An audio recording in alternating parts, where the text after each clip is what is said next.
sallallahu alaihi wa ala alihi wa ashabihi wa azwajihi ridwanullahi ta'ala alaihim ajma'in wa ila hadratil muallif Syekh Zainuddin Ibn Abdul Aziz Al-Maribadi Al-Fatihah. A'udzu billahi minasyaitonir rajim. Bismillahirrahmanirrahim. Ar-Rahmanir-Rahim. Maliki yaumiddin.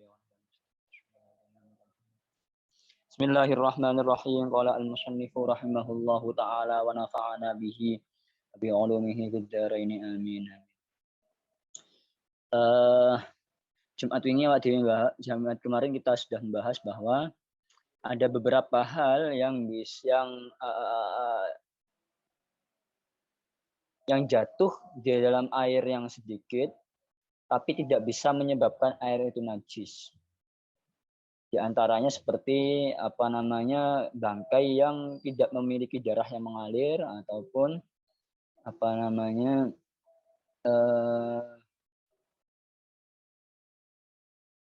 ataupun hewan yang yang dimakfu di dalam air itu juga tidak menyebabkan air itu najis.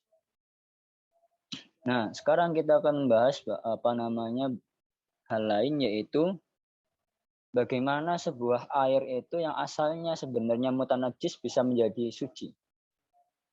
Asalnya mutanajis tapi menjadi suci. Wal ma'u al-qalilu utawi banyu kang titik. Yang perlu diingat bahwa air sedikit itu berarti yang kurang dari 2 kulah.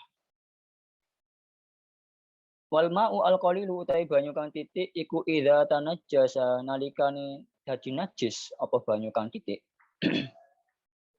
Iku yathuru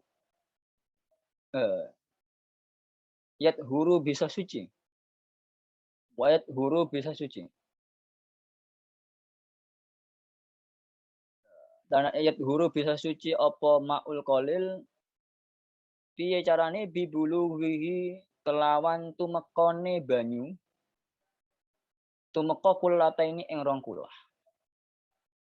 Jadi air yang sedikit tadi itu ketika sudah menjadi najis, air itu bisa berubah statusnya menjadi suci dengan cara satu hal, yaitu air itu mencapai 2 kulah. Jadi kalau misalkan dia itu kurang dari 2 kulah terus kejatuhan najis, maka airnya menjadi najis seketika itu.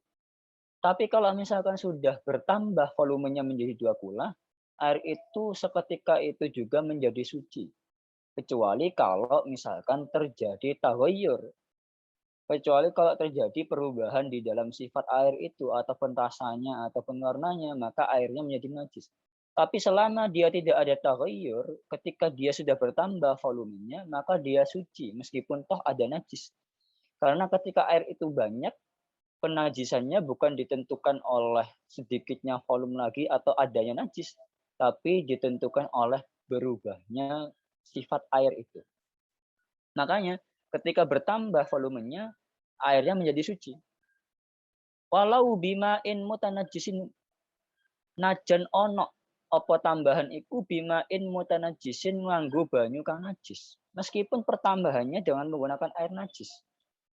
Air mutanajis, air mutanajis. Air yang menjadi najis. Sekali lagi karena lebih dari 2 kulah itu atau pas 2 kulah itu sudah termasuk air yang tidak bisa terganggu gugat kesuciannya karena adanya najis. Air yang 2 kulah itu bisa terganggu kesuciannya jika memang ada unsur perubahan. Ada unsur perubahan. Kalau misalkan disebabkan oleh benda yang suci berarti perubahannya menjadi mutaghayyir.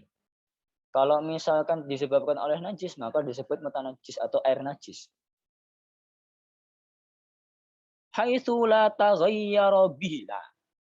Catatannya adalah sekiranya ora ono perubahan. Bihi sebab najis. Kalau sudah ada perubahan ya berarti nggak bisa lagi dihukumi sebagai suci, tetap menjadi najis. Kenapa? Karena masih ada taghayyur, ada satu sifat lagi atau ada satu syarat lagi yang harus dihilangkan.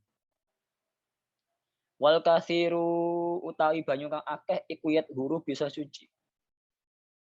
Piye cara suci ini bizawali taghayyurihi kelawan ilangi awahe banyu binasi kelawan awak dhewe banyu. Jadi kalau misalkan airnya banyak, itu cara menghilang atau cara mengubah statusnya yang dari mutanajis tadi itu, yang untuk mutanajis itu bisa menjadi suci caranya satu, yaitu dengan cara perubahannya harus hilang dengan sendirinya. Perubahannya harus hilang dengan sendirinya. Dalam artian airnya kembali kembali menjadi seperti sifat aslinya yang asalnya sudah menjadi rasanya bagaimana begitu kembali ke au bima'in zida alaihi atau utawa bima'in kelawan banyu zida kang ditambahi alaihi ing atase banyu kang awal atau ditambahin air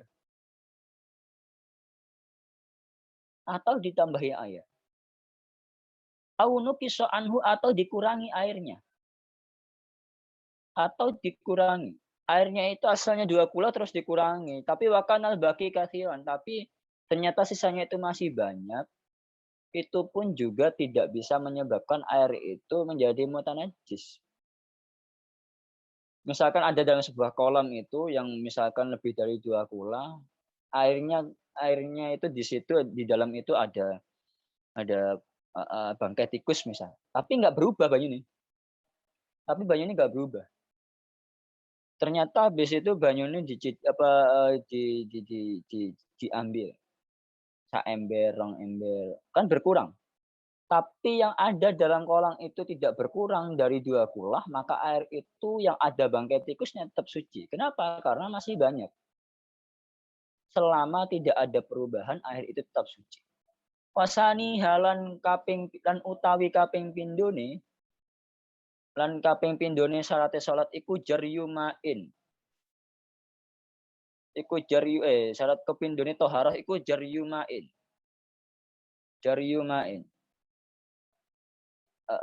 Miline banyu ala udwin ing atase anggota tubuh. Mausulin kang den basuh. Yang kedua syarat dari toharah itu baik menghilangkan hadas kecil ataupun untuk jinabat itu airnya harus mengalir.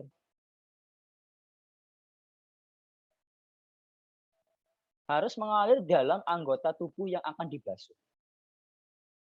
Fala yakfi an yamussahu alma'u. Fala yakfi ora cukup apa an yamussahu yen to den sentuh apa an yamussahu yen to den setuhu ing utwin mangsulin apa alma'u banyu. Tidak cukup anggota tubuh yang akan kita mandikan ataupun akan kita wudhui itu hanya diusap saja, itu nggak cukup. Harus menerima aliran air.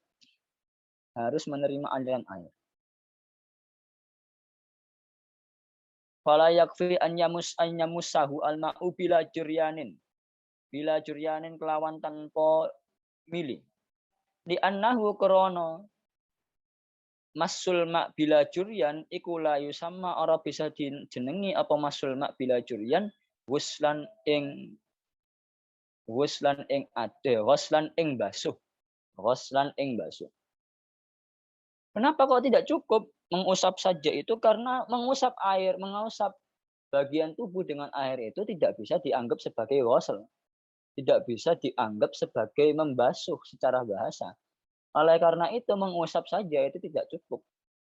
Kalau sudah tidak cukup maka taharahnya tidak sah. Wasali suha utawi syarat kang telu. Iku alla yakuna yen to ora ana alaihi iku ing atase anggota tubuh. Ai alal udwi ing atase anggota tubuh. Apa mughairun kang ngowahi lil mai tumrap marang banyu taghayyuran kelawan owahan doron kang melarati kaza faronin kaya dene safran wasandalin lan kayu cendana khilafan krana bedani li jam'in. Khilafan halim bedani li jam'in tumrap maring mayoritas ulama. sebagian ulama.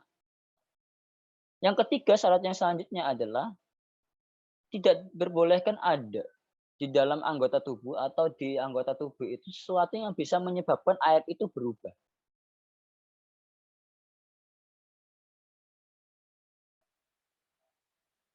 Misalkan di anggota tubuh kita tuh masih ada tinta printer yang masih basah, itu kan bisa menyebabkan air itu berubah. Kalau seperti itu maka tidak bisa mensahkan bersucinya seseorang. Kalau dalam kitab ini diberikan contoh kaza'faronin, seperti safran. Safran itu sedikit tapi bisa merubah air langsung. Hanya berapa helai saja langsung berubah. Wasandalin dan seperti kayu cendana, serat kayu cendana. Khilafan li jam'in ini tapi berbeda dengan pendapat beberapa ulama yang mengatakan sebalik. Warabi'uha utawi kang kaping 4 iku alla yakuna yen ta ora ana al udwi ing atase anggota tubuh hailun apa hailun kang ngalangi apa bainal ma'i ing dalam banyu wal mangsuli lan kang den basuh. Yang selanjutnya adalah di dalam anggota tubuh tidak boleh ada hal-hal yang menghalangi air itu masuk ke anggota tubuh, menyentuh anggota tubuh. Menjamah anggota tubuh. Kalau misalkan ada yang mengganggu kulit air untuk menjamah kulit anggota tubuh, anggota yang harus dibasuh, maka wudunya ataupun mandi besarnya tidak sah karena ada sesuatu yang menghalangi itu. Apa saja yang menghalangi itu kanurotin kayak dene kapur. Wasyam'in lan lilin. Waduhnin lan oli gemuk jamidin kang keras kang garing wa aini habrin lan tinta wa inain lan henna bi khilafi duhnin jarin kelawan bedani gemuk kang mili ai ma'iin tegese kang cair wa illam yasbutul ma'u alaihi najan to ora tetep banyu ing alaihi ing atase anggota tubuh. Jadi seperti contohnya seperti hal-hal yang sudah disebutkan tadi kayak lilin, oli yang sudah kering, tinta, kemudian henna, semuanya itu menghalangi air untuk menjamah kulit. Karena menghalangi maka tidak sah wudunya ataupun mandi wajibnya. Tapi berbeda hukumnya dengan gemuk atau oli yang masih masih basah. Itu masih ataupun tidak menghalangi air untuk menyentuh anggota tubuh. Meskipun toh air itu tidak bisa yasbut, tidak bisa berdiam di anggota tubuh. Tidak bisa menjamah secara langsung, tapi tetap dianggap sah karena yang penting bisa menyentuh anggota tubuh. Yang diukur itu menyentuhnya bukan subutnya. Wa asri habrin lan bekas tinta. Wa henna enan hen. Begitu juga dengan bekas tinta ataupun bekas henna. Sudah dihilangkan tapi masih berbekas, itu juga tidak bermasalah. Karena tidak menghalangi air untuk menjamah kulit. Fakadza lan kaya dene mengkono yustaratu din syarataken alama ing atase barang jazama kang mastekaken bihi kelawan mas sapa kasiruna wong akeh. Apa syarate ing Allah ya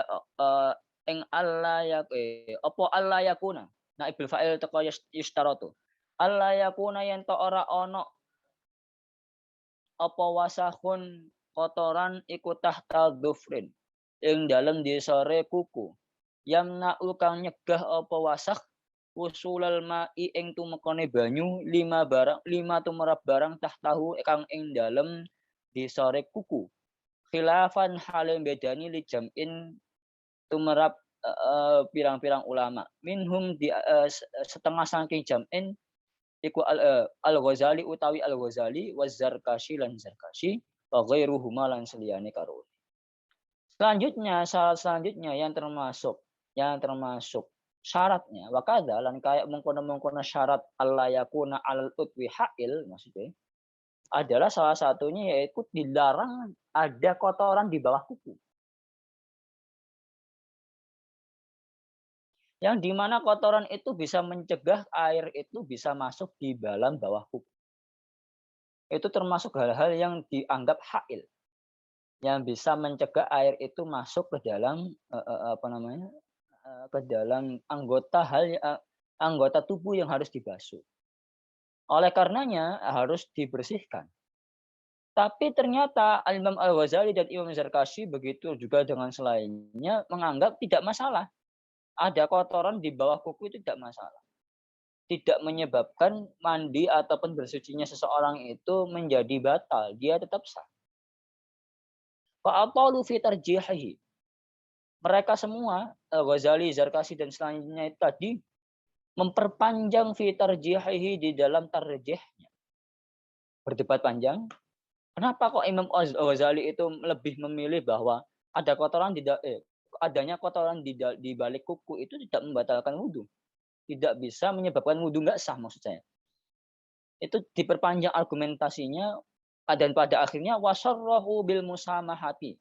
Wasarrahu lan negesaken sinten jamul ulama bil musamahati negesaken bil musamahati kelawan nganggep kelawan toleransi amma saking barang tahtaha kang ono ing iku tetep ing dalem kang tetep ono ing dalem disore apa mau kuku mau minal wasakhi saking kotoran. Minal wasakhi saking kotoran. Duna kang ora ono nahwil ajini sepadane apa ajin kayak kotoran sing sak liyane apa kotoran seliyane apa jenenge keringat lah kayak ajin. Nah, ternyata Imam Al-Ghazali itu membela apa namanya pendapat yang mengatakan bahwa kotoran yang ada di bawah kuku itu tidak bisa menyebabkan wudhu ataupun mandinya seorang nggak sah, tetap sah. Argumentasinya panjang. Selama kotoran itu kata Imam Al-Ghazali ataupun dan kawan-kawannya, selama kotorannya itu bukan seperti macam adonan ataupun hal-hal yang di luar tubuh kita. Dalam artian sabun ataupun apapun itu nggak bisa kalau misalnya gitu. Catatannya adalah berarti Imam Al-Ghazali itu memperbolehkan hal-hal tertentu. Wa asyara lan aweh isyarat sinten Al-Adra'i Imam Adra'i wa ghairuhu lan selayani Al-Adra'i ila fi maqalatihim isyarataken ila fi maqalatihim marang lemahe dawuhe jamul ulama.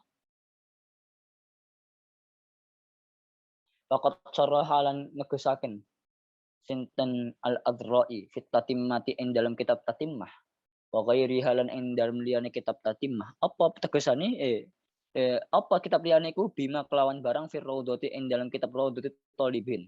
Wa ghairi halan ing dalam liyane Raudhatul Thalibin.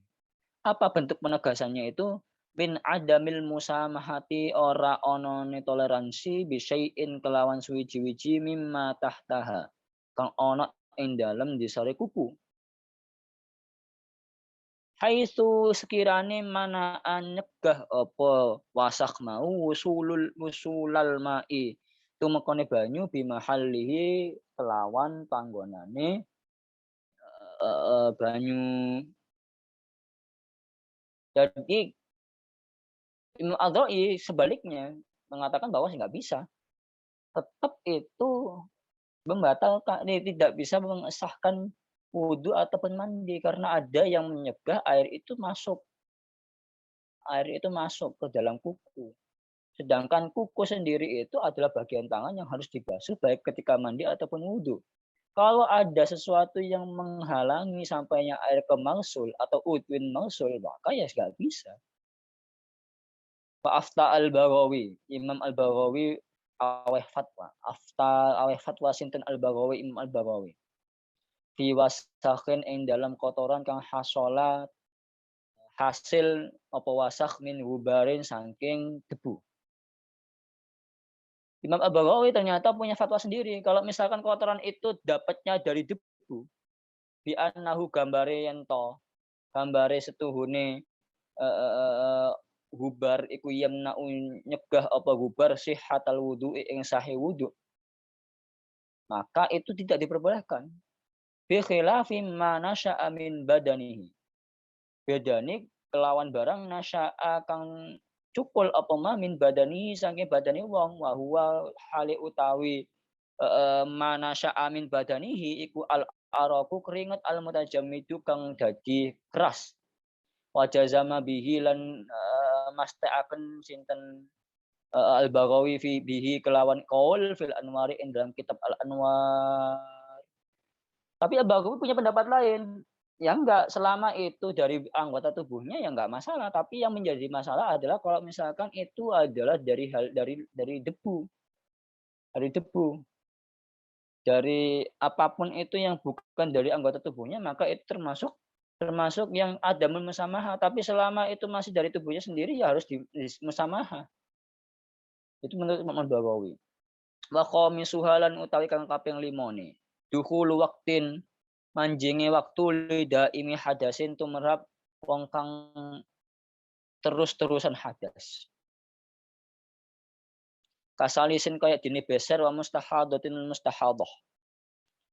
Yang kelima selanjutnya adalah harus masuk waktunya.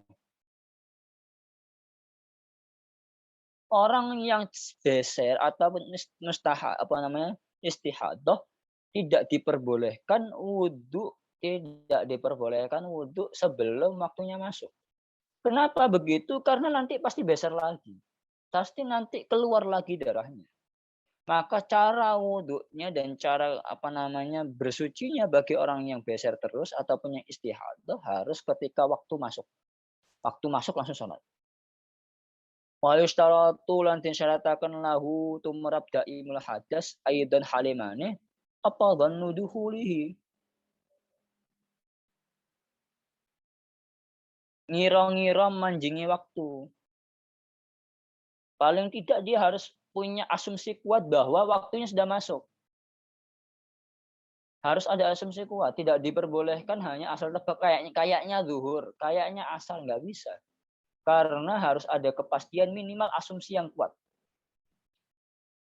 Fala yatawaddau ora oleh wudu sapa daimul hadas kal mutayammimi. Kaya dene wong kang tayammum li fardhin krana salat fardu aw naflin utawa sunnah muaqqatin kang muaqqat qabla waqti fi'lihi sing dalam sadurunge waktu ngerjakaken. Kayak dene syarat yang kayak seperti orang yang tayamum. Tayamum itu baru boleh ketika masuk waktu sholat. Nggak boleh sekarang tayamum sholatnya nanti subuh, nggak boleh. Ataupun nanti isya itu nggak boleh. Tayamumnya itu harus diberlakukan ketika waktu sholat. Begitu juga daimul hadas. Sekarang isya ya baru sekarang wudhu. Nggak boleh sekarang masih maghrib, sholatnya ntar isya, nggak boleh. Jadi nunggu waktu masuknya dulu.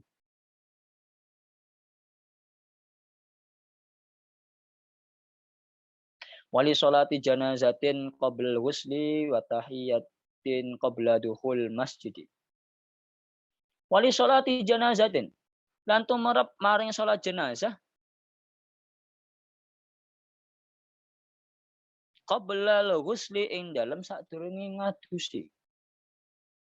Sebelum memandikan mayat baru seseorang itu baru boleh bersuci.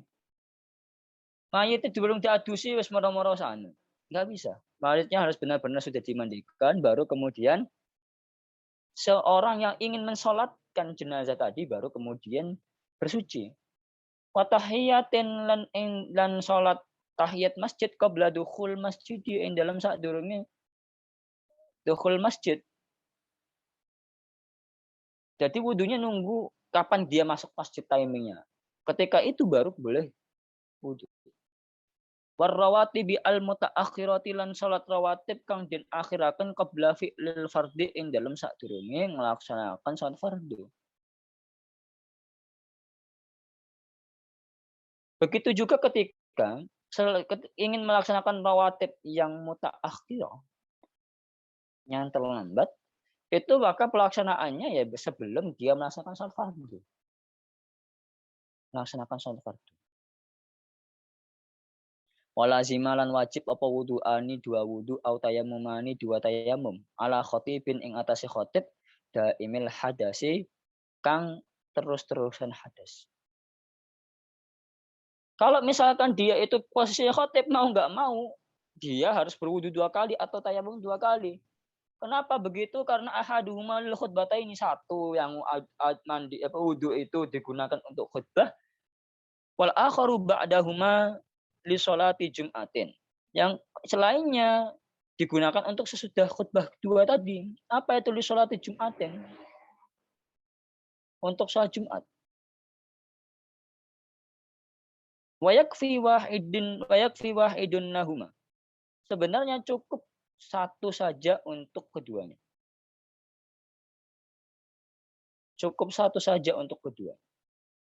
Wa yajibu alaihil wudu'u likulli fardin katayammumi. Tapi selanjutnya wudu itu diwajibkan bagi orang yang hadas terus-terusan tadi itu setiap mau melaksanakan sholat fardu seperti katayammumi, seperti orang tayamum. Seperti orang tayamum. Wa kadza ghuslul farji wallahu a'lam bishawab. Al-Fatihah. A'udzu billahi minasyaitonir rajim. Bismillahirrahmanirrahim. Suwan Mas. Ya, assalamualaikum. Assalamualaikum warahmatullahi